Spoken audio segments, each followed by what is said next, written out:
laban sa kahirapan, korupsyon at kawalang pananagutan. Nagpapasalamat kami sa ganitong pagtitipon dahil kaisa kami sa laban ng karapatang pantao at para sa pananagutan. Kami po ang lumalaban at tumitindig para sa hustisya sa lahat ng mga pinaslang at nilabag ang karapatang pantao. Alam namin, mahaba pa ang laban. Mahirap. Mahaba pa ang aming lalakbayin. Mahirap at lalong mas salimuot ang pagkamit ng hustisya.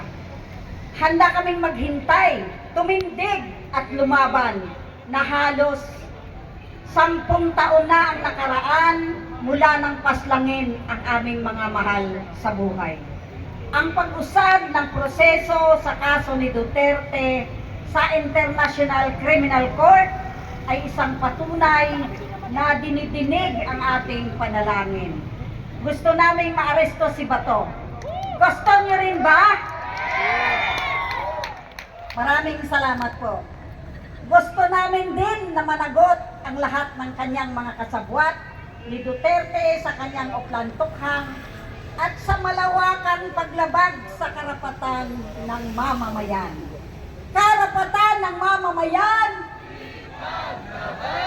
lahat ng sangkot, Bato aristuhin, Marcos singilin, Duterte panagutin. Maraming salamat po.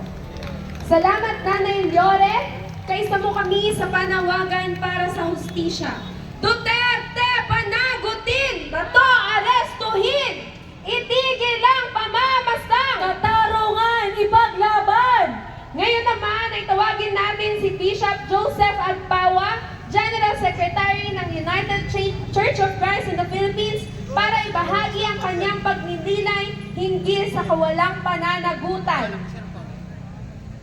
Mga kapatid, mga kasama mula sa iba't ibang sektor, at mga tao na may pagmamalasakit sa bayan. Nagkakaisa tayo ngayong hapon na ito sa isang layunin, ang ipahayag ang ating sama-samang panawagan para sa katarungan at pananagutan. Tayo ay nagtipon hindi lamang upang magsalita, kundi upang maging saksi sa katotohanan at upang tutulan ang iba't ibang anyo ng pang-aabuso, pagmamalabis, kawalang pananagutan ng mga kapangyarihan.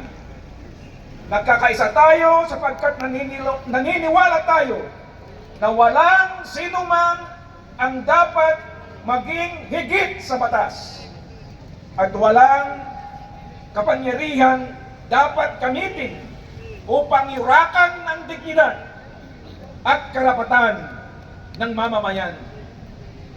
Sa ating lipunan, patuloy nating nasasaksihan ang iba't ibang anyo ng pang-aabuso, mga paglabag ng karapatang pantao, korupsyon, pananakot, pagsasamantala sa mga mahihirap, at iba pang mga gawain na nagpapalalim at sumisira sa buhay kapag ang mga ito ay hindi mapapanagot. Lalo lamang lumalakas ang kultura ng impunity o kawalan ng pananagutan. Bilang mga mamamayan at bilang mga taong simbahan, hindi tayo maaaring manahimik. Ang ating pananampalataya ay nagtuturo sa atin na dapat tayo'y manindigan para sa katotohanan, ipagtanggol ang naapi at kumilos para sa katarungan. Ang ating pagkakaisa ngayon ay patunay na hindi natin tinatanggap bilang normal ang pang-aabuso at pagmamalabis ng mga tao na nasa kapangyarihan.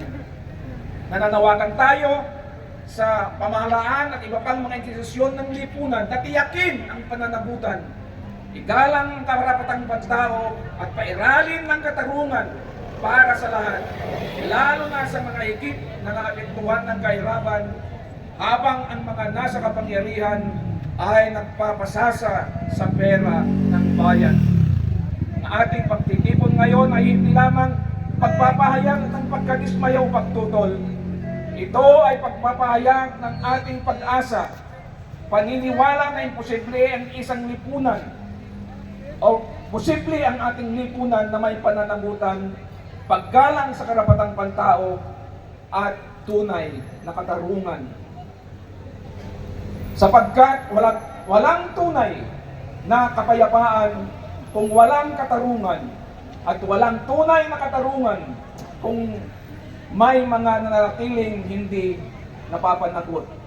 So, ang panawagan natin ngayon, lahat ng sangkot dapat managot. Maraming salamat po. Magkaisa tayo at mabuhay ang sambayanang Pilipino.